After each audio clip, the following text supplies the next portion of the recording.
क्या करें क्या ना करें ये कैसी मुश्किल हाय, कोई तो बता दे इसका हल ओ मेरे भाई। हम दूसरों से बात करने से पहले कितना सोचते हैं, वो बात समझेंगे कि नहीं, उसे मानेंगे या नहीं, मेरे बारे में वो क्या सोचेंगे। पर क्या हम इतना ही ख्याल रखते हैं जब हम अपने आप से बात करते हैं?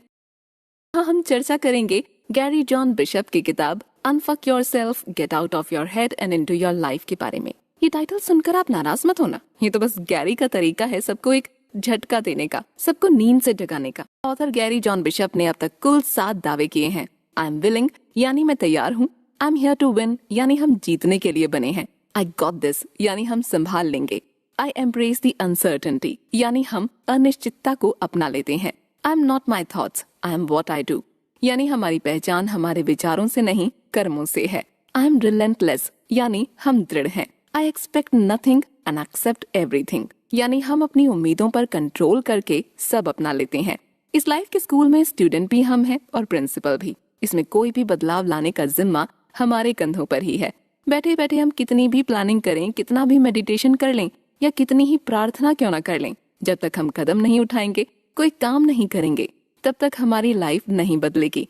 सेल्फ हेल्प की बहुत सी किताबें पढ़ के इन टॉपिक्स पर चर्चा करने में माहिर हो सकते हैं, पर इन प्रिंसिपल्स को अप्लाई नहीं किया तो सब पढ़ाई कचरे के ढेर के समान है। अच्छे मूड या पॉजिटिव विचारों के इंतजार में बैठे रहे तो गाड़ी छूट जाएगी। बस ये मुश्किल समय निकल जाए या एक लाइफ पार्टनर हमारी इंस्पिरेशन बन के हमारी लाइफ में आए, तब हम मन लगा कर काम करेंगे। इस दाग में हम अपने काम को पोस्टपोन करते रहते हैं और धीरे धीरे वो छोटी सी प्रॉब्लम कब पहाड़ का रूप ले लेती है हमें पता ही नहीं चलता। हम इंतजार करते रहते हैं उस वक्त का जब हमारा मन शांत हो, हमारे इमोशंस काबू में हो, हम पॉजिटिव महसूस कर रहे हो, हमारे मन में कोई चिंता ना हो।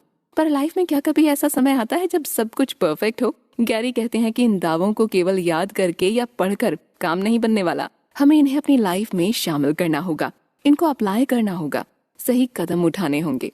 हमें अपने सोच विचार, अपना इंटरनल डायलॉग बदलने के लिए बाहर की दुनिया में कदम उठाने होंगे। जैसा कि बुक का टाइटल कहता है, get out of your mind and get into your life.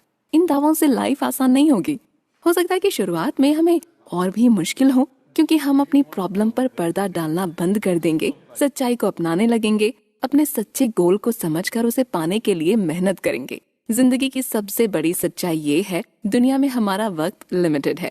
हम सब एक ना एक दिन इस दुनिया से चले जाएंगे। हमारे अंतिम समय में जब हम अपनी लाइफ को देखेंगे तो क्या दिखेगा कि हम जो सुधार करना चाहते थे वो हमने कभी किए ही नहीं, अपना वेट घटाने की कोशिश नहीं की, उस बेकार नौकरी में अटके रहे, बहुत सी सेल्फ हेल्प की किताबें पढ़ी पर किसी पर ठीक से काम नहीं किया।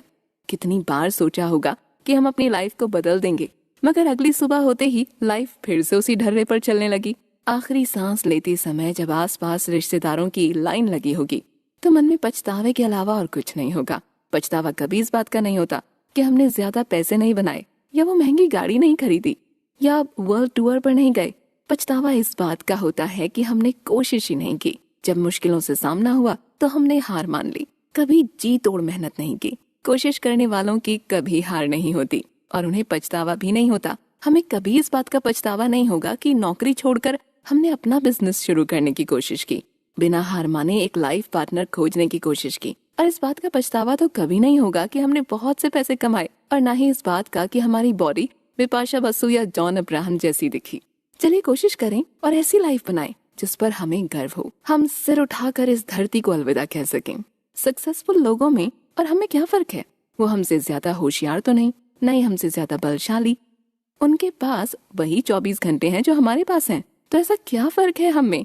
फर्क ये है कि वो सही समय का इंतजार नहीं कर रहे हैं, न ही प्रेरणा या सही मुहूर्त के इंतजार में बैठे हैं। वो हर पल तैयार हैं। वो खुद को ये नहीं कहते कि उनसे नहीं हो पाएगा, वो कहते हैं हम कोशिश करेंगे। हमारी फीलिंग्स, हमारे सोच विचार, इनका असल में कोई एग्जिस्टेंस नहीं है। ये केवल वो बहाने हैं जो हम अपने आप को सुनाते हैं ताकि हम लाइफ में रिस्क न लें। पर जब तक लाइफ है तब तक रिस्क तो रहेगा ही। अधिकतर हम अपनी लाइफ में हो रही हर बुरी, दुखदाई, गलत घटना के दोष अपने पास्ट पर डालते हैं। ये आसान तरीका है हमारी जिम्मेदारियों से भागने का। मेरे माता पिता ने मेरी अच्छी तरह से परवरिश नहीं की, इसलिए मेरी हेल्थ खराब रहती है। मेरी माँ बाप ने मुझे अपना प्यार नहीं दिया, इसलिए आज मुश्किलों का सामना करने में दिक्कत होती है। मुझे अच्छे स्कूल में दाखिला नहीं मिला, इसलिए मैं उतनी होशियार नहीं हूँ। मेरे परिवार की आमदनी कम थी, इसलिए मैं मध्यम वर्ग के ऊपर नहीं जाऊंगा। अपने पास्ट पर दुख व्यक्त करना अब बंद करें। चाहे कल हमारा ना रहा हो, मगर आज तो हमारा है। पास्ट को पीछे छोड़कर आज कुछ बड़ा बनाते हैं, कुछ ऐसा जो शायद कभी इमेजिन भी ना किया हो। अपनी साधारण सी मेंटालिटी को पीछे छोड़कर एक असाधारण फ्यूचर का सपना देखें। एक ऐसा सुहावना चित्र बनाएं कि उसे देखकर मन को संतुष्टि मिल जाए, आत्मा को प्रेरणा मिले उस चित्र को हकीकत बनाने का। ऐसा करने पे हमारा फोकस कभी नहीं डगमगाएगा।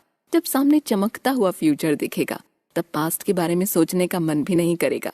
पर ये पहचानना बहुत जरूरी है कि हम आज जो भी हैं वो हमारे अति की वजह से हैं। हम आज जिस भी मुकाम पर खड़े हैं उसका श्रेय हमारे पास्ट में घटी घटनाओं को जाता है। चाहे कल जो भी हुआ हो, हमें आज इतनी काबिलियत तो जरूर है कि हम अपनी लाइफ को संवार लें। यदि हम अपने अतीत, अपने नेगेटिव विचारों से इंडिपेंडेंट होना चाहते हैं तो हमें 2 बातें लागू करनी होंगी। पहली, हम जो अभी कर रहे हैं उसे बंद करना होगा। यानी जो समय हम इंटरनेट पर रील्स देखते हुए या दूसरों पर नजर रखते हुए बर्बाद करते हैं उसे बंद करना होगा। काम को पोस्टपोन करना या हर बार खाना बाहर से मंगवाना रोकना होगा। जरूरत से ज्यादा पैसे खर्च करने की आदत छोड़नी होगी। फोन पर घंटों बतियाने पर रोक लगानी होगी। जरा सोचिए, अगर हम अपनी लाइफ को पटरी पर लाने के लिए टीवी बंद नहीं कर सकते तो क्या सच में हम बदलाव लाना चाहते हैं? ये तो बहुत ही बेसिक जरूरत है। फैसला हमारा ही है। क्या हम इंटरनेट पर वक्त बर्बाद करना चाहते हैं या ज्यादा पैसे कमाना चाहते हैं? रोज बाहर का खाना खाकर शर्म आती है तो हम अब भी ऐसा क्यों कर रहे हैं? अगर अपनी फीलिंग्स को खुली छूट दे दी तो फिर वही हाल होगा कि अपनी अंतिम सांसों में पछतावे के आंसू रो रहे होंगे। हमें बिल्कुल फीलिंग्स को मारने की जरूरत नहीं है, मगर अपने आप से ईमानदार होना जरूरी है। जब भी कुछ ऐसा कोई काम करें जो हमारी प्रोग्रेस और सक्सेस में रुकावट बन रहा हो तो अपने आप को ईमानदारी से सचेत कर लें और सोचें, मुझे लाइफ से क्या चाहिए। एक प्रिंसिपल की तरह अपने आप को डांट लें, खुद को डिसिप्लिन करें। याद रहे, प्रिंसिपल के सामने कोई बहाना नहीं चलता। एक प्रिंसिपल अपने स्टूडेंट की नस नस से वाकिफ होता है। दूसरी बात जो हमें लागू करनी है वो है एक्शन लेना, जो हमें आगे अपने गोल की ओर ले जाए। अपनी बुरी आदतों पर रोक लगाना काफी नहीं है, हमें सकारात्मक कदम भी उठाने होंगे। आगे क्या करना है इस पर गंभीर ढंग से विचार करना होगा। किसी काम को कल पर ना छोड़ें, मुश्किल काम को पहले करें। समय समय पर अपनी प्रोग्रेस रिपोर्ट लेते रहें। हम ये काम करेंगे ऐसी डिक्लेरेशन करके अपनी बात से पीछे न हटें। बुरी आदतों की पकड़ बहुत गहरी होती है, इन्हें एक दिन में छोड़ना करीब करीब नामुमकिन है। ये हमारी ब्रेन की केमिस्ट्री को हिला देती है। पर लाइफ में अगर अच्छाई के लिए जगह बनानी है तो बुराई को तो बाहर फेंकना ही पड़ेगा। एक एक करके अपनी बुरी आदतों पर वश करना होगा। हो सकता है इसमें हमें वक्त लगे और सक्सेस न मिलने पर निराशा भी हो, पर ये सोचिए कि बुरी आदतों में हमने अपना कितना वक्त बर्बाद किया है। इससे तो बेहतर यही है कि अभी थोड़ा और समय लगाकर इन आदतों से पीछा छुड़ा लिया जाए। ये लड़ाई लंबी है दोस्तों, ये केवल एक पल की बात नहीं, ये हर पल, हर दिन, हर हफ्ते, हर महीने, हर साल की बात है। हमें हमेशा अलर्ट रहना है। हमारे मन में उमड़ती हुई चिंता, संदेह, डर, बहाने, इन सब के लिए अलर्ट रहना है। उन्हें खुद पर हावी नहीं होने देना है। हमें अपनी सिचुएशन से हार मानकर उनसे समझौता नहीं करना है। हमें मुश्किल फैसले लेने का साहस और उन फैसलों पर चलने की दृढ़ता का भाव जीवित रखना होगा। आगे बस अपनी लाइफ पर हक जमाना है और सक्सेस पर धावा बोलना है। अब आज्ञा दीजिए अपनी दोस्त आरजे अनुराधा को। जल्द ही मुलाकात होगी एक नई पेशकश के साथ।